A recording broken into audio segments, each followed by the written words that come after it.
Jadi untuk mempersolid sinergitas antara tiga pilar ya di kelurahan maupun di desa, memang diperlukan suatu kegiatan-kegiatan yang bisa bagaimana dengan cara seperti ini bisa mempererat tali silaturahmi ya, memperkuat keutuhan karena kami bertiga itu di wilayah selalu turun bersama di lapangan ya. Dengan kegiatan-kegiatan ini, hal kecil seperti ini bisa memperkuat solidaritas.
Bersama, makan bareng ini sangat bagus bagi kita semua.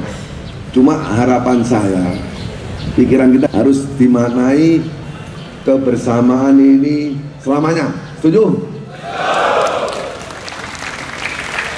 Merekat antara Babinsa, Babin Kamtibmas dan Pak Kepala Desa harus merekat jadi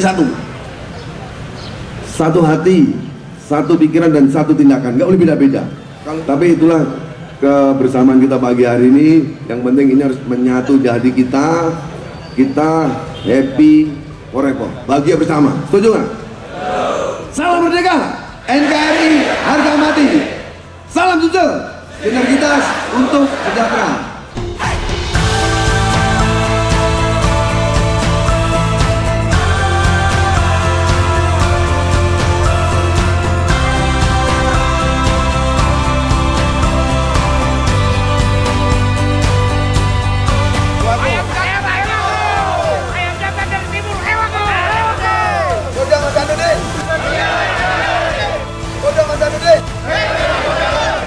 Yang kami sering laksanakan di lapangan yaitu sering berkoordinasi antara pemerintah dengan Babinsa dan Babin Kamtibmas, bagaimana setiap ada kejadian atau bencana alam kita selalu koordinasi untuk melakukan tindakan-tindakan atau melakukan kegiatan di lapangan.